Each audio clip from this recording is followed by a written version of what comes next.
Would you describe yourself as a baseball nerd?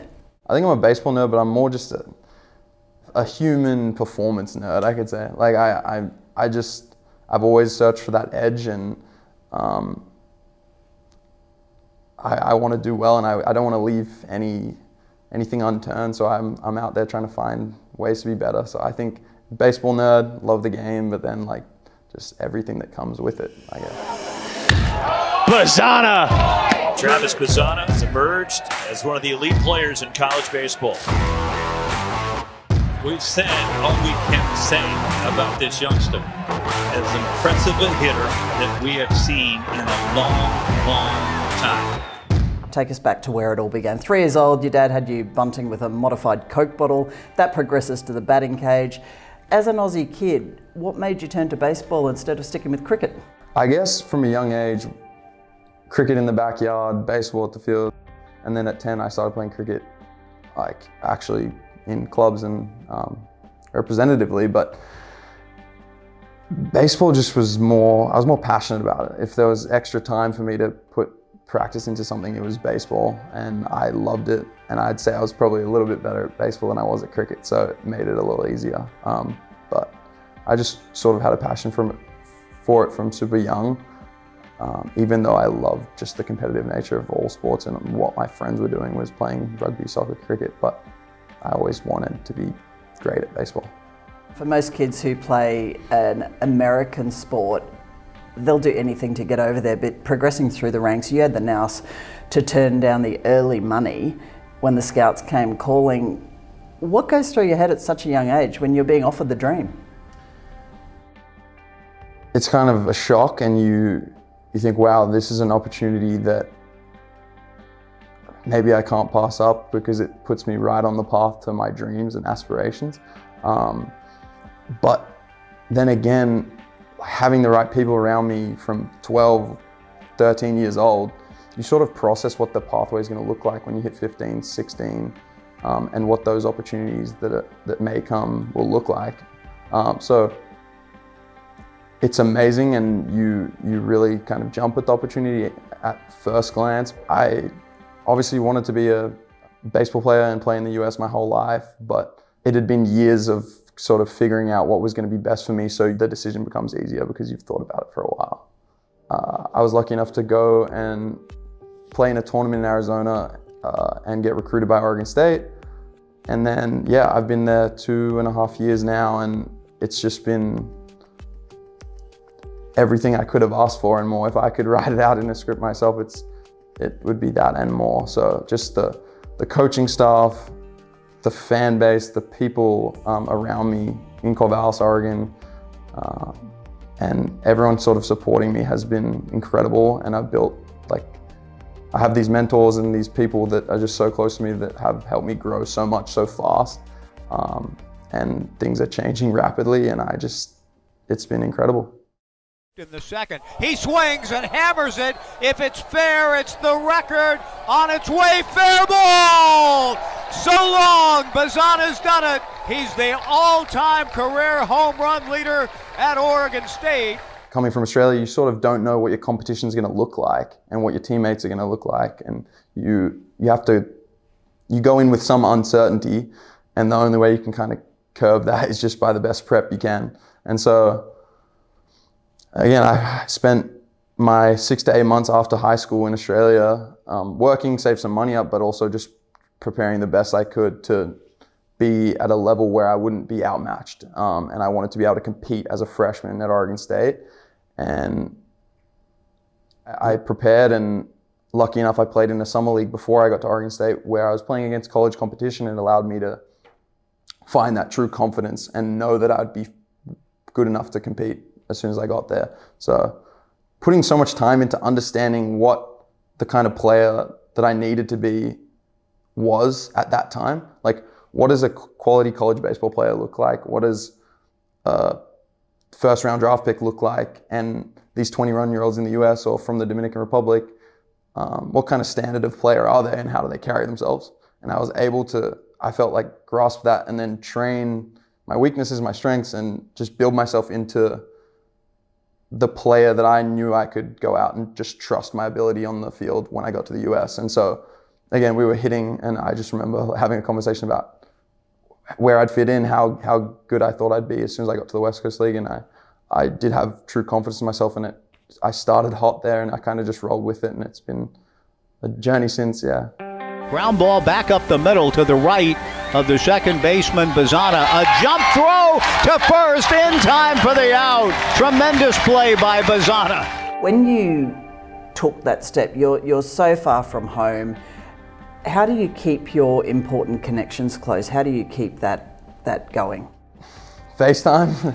So that's the back home way to stay connected for me. But just continuing to reach out, and I think the quality connections I've built in my life, they care about me and they want me to succeed, and I'm able to be vulnerable or able to be stoked about what I'm doing, like both sides of that. And so there's sort of depth in my relationships with my tightest circle, and that allowed me to just go out and play baseball, and then I've got people to like keep me even, keep me humble. I'm lucky I have a good inner circle, and that grew when I got to the US. Like the staff, as soon as I got there with the Knights and that whole organization, just incredible people, and taught me a lot about the game, and then outside the game, just life stuff.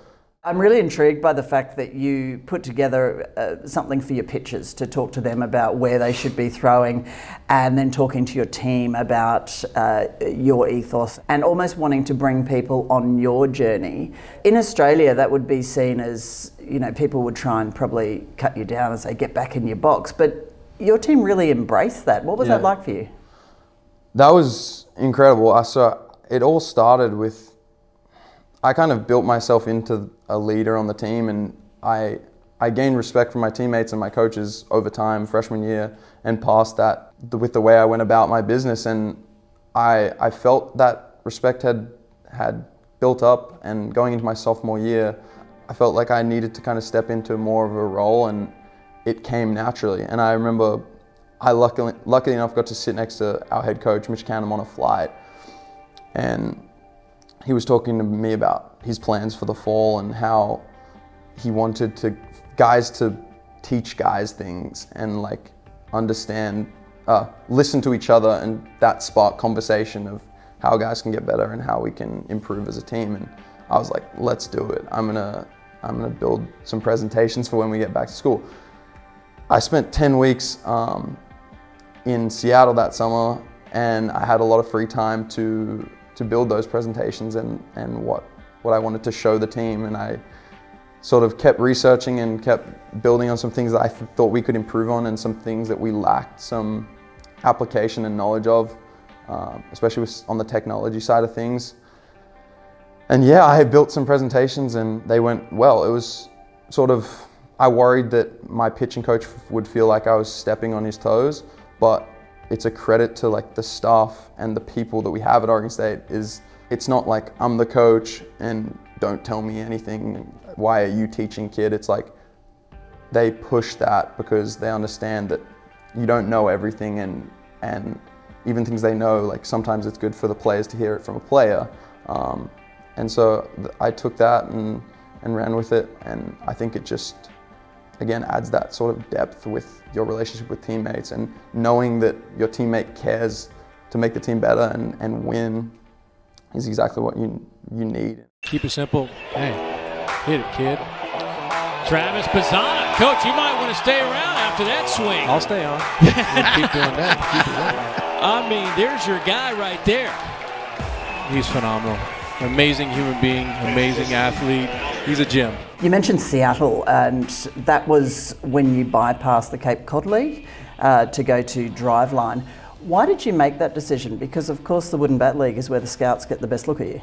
It had sort of been something I had thought about for a long time, but the opportunity hadn't arrived due to draft rules. So again, me being the baseball nerd and the performance nerd I am, in high school I knew that I wanted to train at Driveline, and I knew that there was a lot of power in me taking time away from the field in getting better and growing my game on the field.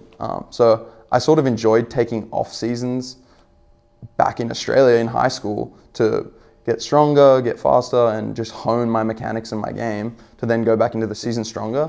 Because when you kind of stay in that competitive environment, playing games, we're creatures of habit and we do the same things over and over again, and you want to compete. It's really tough to make changes when you're competing because you're doing the same thing you trust. Obviously the Cape Cod League is prestigious and an incredible league, but I felt like after my freshman year, I was in a place where there was a lot of room for growth, and I didn't think I was going to put my best foot forward in the Cape Cod League. As much as I trust my ability, it wasn't going to be impactful where I was at that point. And I knew that if I took the time to kind of reevaluate where I was at and with the people I trust, just put time in a way off the field, that was going to pay off and I was going to go to the Cape the next year. And luckily it really just turned out that way and the Cape was great.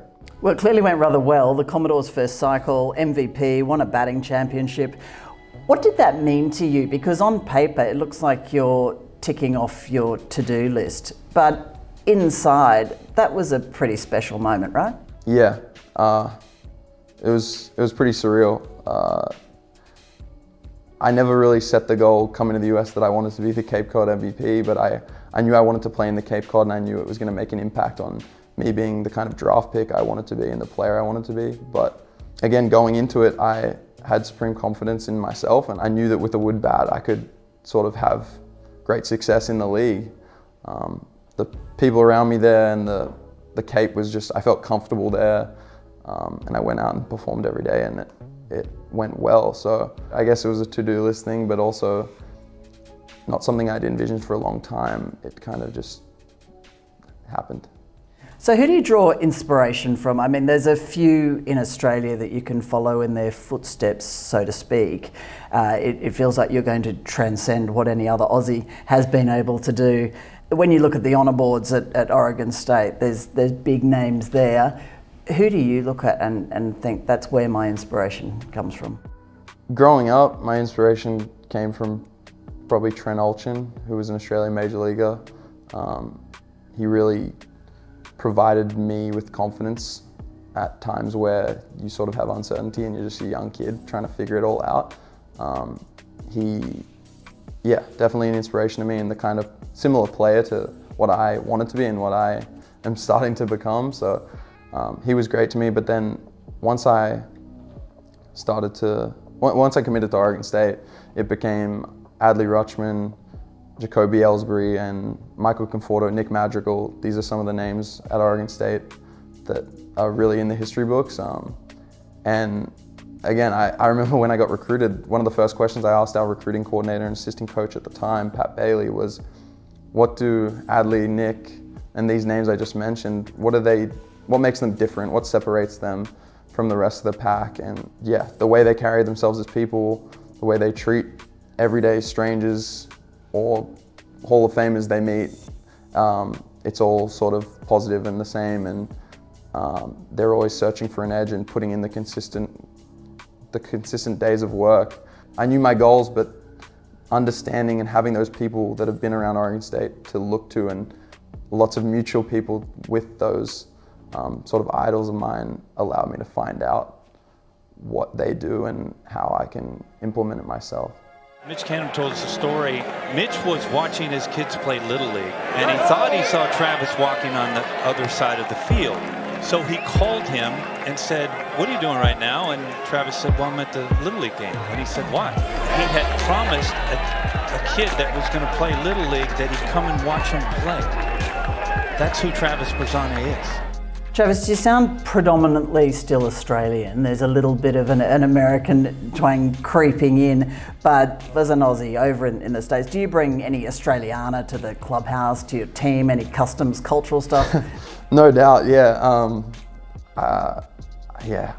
Every time I do a podcast or an interview in America, I got my Australian friends telling me I don't sound Australian anymore, and it breaks me, honestly.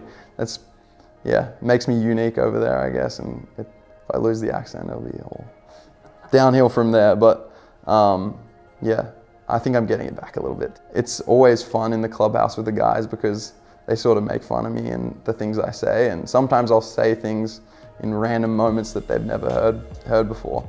some of them I couldn't say on camera, but yeah, there's just something about Australian slang and the way we speak, especially in more emotional moments, that definitely brings some joy to the clubhouse. So yeah, it's good fun, but I get made fun of a lot on that front. Growing the game in Australia is very important to you. Is the 2032 Olympic and Paralympic Games the carrot for that, do you think? Yeah, that's sort of where Baseball Australia is looking towards and putting a lot of time and effort into and doing a great job of right now with the younger guys and the people that might make an impact on that team. But I think the first things that are the next stepping stone for me and the guys at the national team level is the World Baseball Classic, which will be in 2026, which is the biggest world stage, and then that's going to lead us into the 2028 Olympics. I know it's in North America and baseball, I'm sure, is going to be part of that. So 2028, and hopefully make a real impact, and I think the goal is to win a medal there, and we have a really good young crop of players, and I'm extremely motivated to hopefully be a part of that team then and go out and prove the world that baseball is prominent in Australia, and prove to Australians that maybe there's something there about baseball in Australia, and just grow the game. So I think it starts with the 2028 Olympics, and then if we have success there, everyone back home when we're in Brisbane is going to get around the guys, and it's exciting. And I just, whenever I hear the word Olympics, like, it's kind of goosebumps. I just remember early mornings watching Usain Bolt, Michael Phelps, like, it's just the premium of athletes and performance, and it'll be a dream come true if I can make it happen. And I think there's a lot of potential in the teams that we're going to have in those Olympic years. You clearly love representing your country, and I believe you made a note in your phone with a projected team roster for 26, had yourself on second and the leadoff spot in the batting order. Are you psychic, or how close have you come to that? Yeah, it's honestly it's a pretty crazy note. I think I wrote that note in 2018 or 2019 on my phone, still have it. I wrote a full roster of our 2025 World Baseball Classic team, which now has been moved back to the 2026. It's got a bunch of my friends, but a bunch of guys that I saw potential in myself in Australia, and it's honestly, I think, probably more than 70 or 80% correct, and it was made in 2018 or 2019, if they were to make the roster today or tomorrow. So it's pretty cool, and I think it's just, if it shows something about me, it's like I'm sort of always envisioning ahead. I'm always looking to the future and seeing the things I want to be a part of and where I can make an impact. Travis, the draft in Texas, you're a smart guy, you know about the hype around you, but when you close your eyes and dream, what does it look like? You know, you hear those voices in the draft every year, like the commissioner of the NBA, the MLB, the NFL, like, you know, with the first pick. With the first pick of the 2022 MLB draft. Like, that's something you see growing up, and in all sports it sort of is an incredible moment because they show the family of everyone, and just I'm so excited to be in that moment in July, and have it be just, yeah, I don't know what it's gonna feel like, but it's something that I've always dreamed of and I've envisioned for a long time. Travis, when you were 3.5 years old, you were off to the side as your brother was at a clinic being taken by the now CEO of Baseball Australia. You've certainly continued an upward trajectory from that point in time. If you could go back and tell that little kid with big dreams anything, what would you say to him? Never set a ceiling on yourself, and continue to be you. I think maybe the best thing I ever heard from a mentor of mine was when I was 13, and he said, the way you play the game and just your personality, there's a lot of people that are going to try to bring that down and simmer the way you go about things, especially on the baseball field. And he just told me to keep being me, and I wish I heard that at a younger age. So just continuing to be me, but then searching for the best version of myself, and just a non-stop pursuit of being great in all things baseball and outside of baseball. I would have told myself that. I don't know if I would have processed that at 3 years old, but just be you and be the best version of yourself.